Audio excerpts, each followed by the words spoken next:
جب صحابہ کرام اس نظام فطرت کو سمجھاتے تھے تو اس موقع پر وہ اپنی توجہ یکسوئی کے ساتھ مرکوز کرتے تھے اس اسبابی عام نظام کو سمجھانے کی طرف، جس کے تحت اللہ نے اس دنیا کو چلانے کا فیصلہ کیا ہوا ہے۔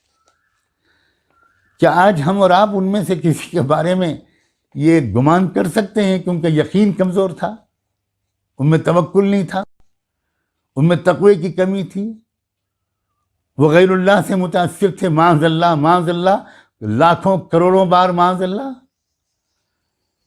ہم اور آپ تو کیا چیز ہیں؟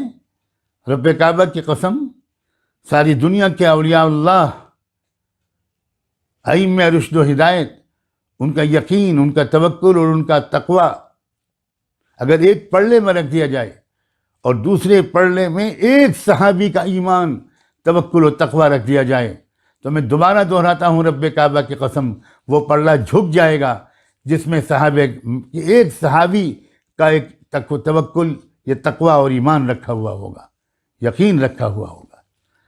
یہی نازک بات میرے عزیز دوستو، میرے بھائیوں اور بہنوں، یہ سمجھنے کی ہے، یہ سمجھنے کی ہے کہ اللہ نے ہم کو کس طرح ریئیکٹ کرنے کا حکم دیا ہے۔ ایک طرف یقین اور توکل بھرپور طریقے پر، رجوع اللہ بھرپور طریقے پر، دعائیں مانگنا، اللہ سے معافی مانگنا، اپنے کیریکٹر کو بدلنا، اپنی کمیوں کو دور کرنا، اپنے اندر بہتر تبدیلی لانا، جس کا نام ہے توبہ۔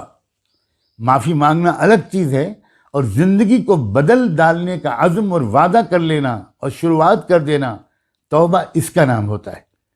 ایک طرف اس کا بھی بھرپور حکم اور ہدایت ہے۔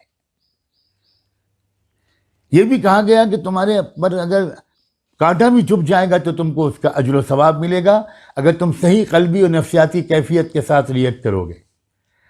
اگر تم مایوس بھی نہیں ہوگے، اللہ سے بدگمان بھی نہیں ہوگے، اللہ تعالیٰ کی قدرت اور رحمت پر شک کی بیماری میں مبتلا نہیں ہوگے، تو وہ ذرا سی تکلیف بھی تم کو اجر دے دے گی۔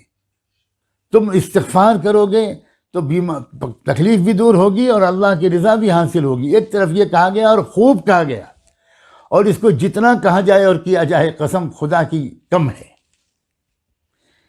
اور دوسری طرف ساتھ ساتھ یہ بھی کہا گیا کہ اسباب اختیار کرو، علاج کرو، احتیاطی اور حفاظتی تدبیریں اختیار کرو۔ اس پر بہت زور دیا گیا۔ آج اس وقت پوری ملت اسلامیہ کو اس وبا نے ایک تحفہ دیا ہے۔ آپ میرے لفظوں پر شاید حیران ہوں گے، لیکن جب تشریح سنیں گے تو آپ کو یقین آئے گا کہ واقعی کہنے والے نے یہ صحیح کہا کہ یہ تحفہ ہے۔ وہ تحفہ کیا ہے؟ ایک اچھی، صحیح، مکمل اور جامع تربیت کی ضرورت کا احساس، یہ تحفہ ہے۔ کیونکہ اس تجربے نے ملت اسلامیہ کے دو طبقات ہمارے سامنے کھڑے کیے ہیں، اور یقیناً وہ دونوں ہمارے عزیز ہیں، دونوں ہمارے وجود کا حصہ ہیں۔ ایک طبقہ وہ ہے ہمارے انٹلیکچوئلس کا، دانشوروں کا، ایجوکیٹڈ کلاس کا، ڈاکٹرز کا، جو بہت زور دے رہا ہے اسباب کے اختیار کرنے پر، حفاظت کے اسباب کو اختیار کرنے پر، اور صحیح زور دے رہا ہے وہ۔ اور کبھی کبھی ایسا ہوتا ہے کہ وہ جذبات کی زیادتی میں وہ مذہبی طبقے پر تنقید کرنے لگتا ہے کہ یہ اس کو بھی مذہب سے جوڑ رہے ہیں، اس کو بھی کردار اور اعمال سے جوڑ رہے ہیں، اور لوگوں کو یہ پڑھو اور یہ پڑھو، یہ وظیفے پڑھو، یہ سب بتا رہے ہیں، ان سب سے کیا ہوگا۔ ایک طرف ہمارا یہ طبقہ ہے، یہ بھی ہمارا عزیز طبقہ ہے، بہت قیمتی لوگ ہیں یہ، ہمیں ان کی قدم قدم پر ضرورت ہے۔ وہ اگر صحافی ہیں تو ہمیں ان کی سخت ضرورت ہے، وہ اگر لائرز اور وکلاء ہیں تو ہمیں ان کی اور سخت ضرورت ہے، وہ اگر کسی سرکاری محکمے میں کام کرتے ہیں،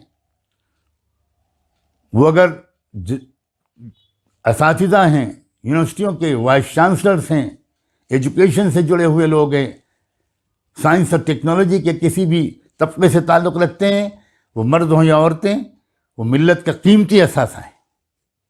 we can not ignore them. ہم ان کی رہنمائی اور ان کی پارٹیسپیشن کے بغیر صحیح سمت میں سفر مکمل نہیں کر پائیں گے.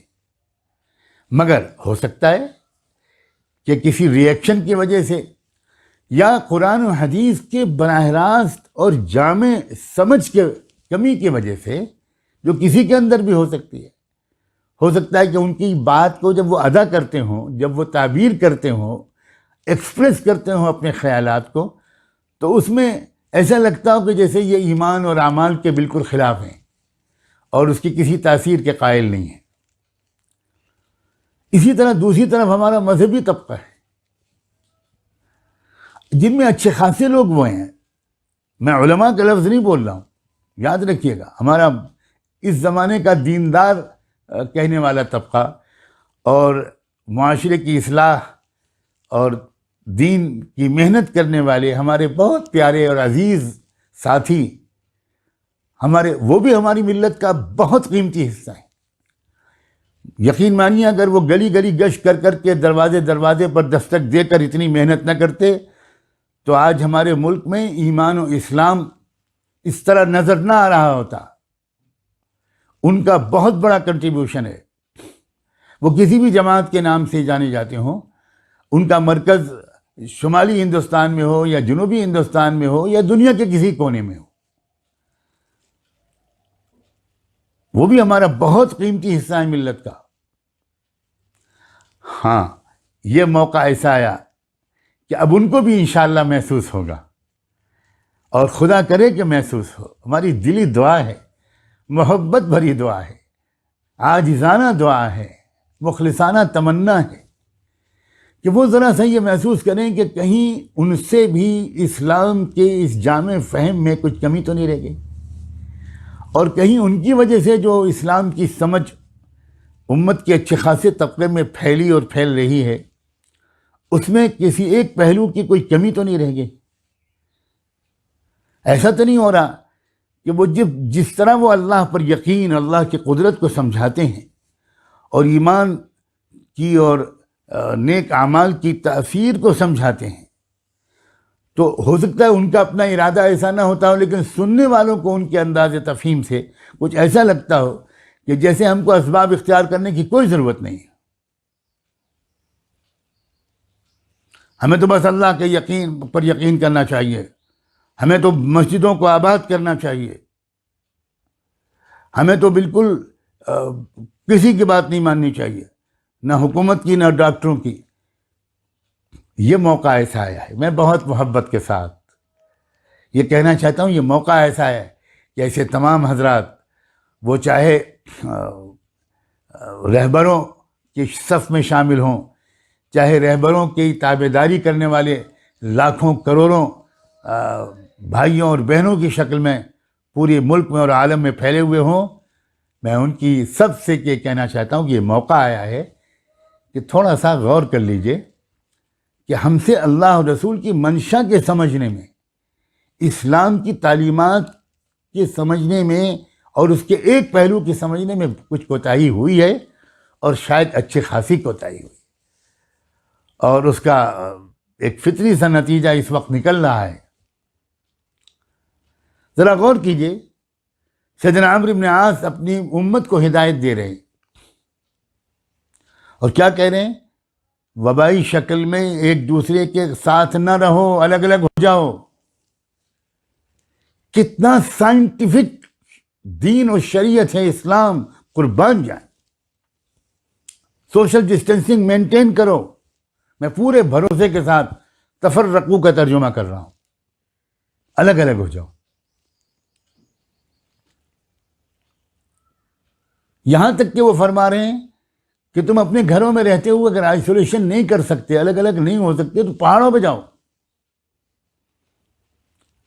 ظاہر ہے کہ گھنی آبادی میں وبائیں پھیلتی ہیں، اور جو پہاڑ پہ چلے جاؤ، دور دور بکھرے ہوئے رہو، خیمے لگا لو، پہاڑ پہ رہو، تو وہاں کی کھلی فضا میں سائنسداں یہ بتاتے ہیں کہ وہ جراثیم مؤثر نہیں رہ جاتے. اور آج کل بھی ہم لوگ برابر سن رہے ہیں کہ کمرے میں بند تو رہیے مگر کھڑکی اور دروازے کھلے رکھیے، کھلی ہوا آنے دیجیے۔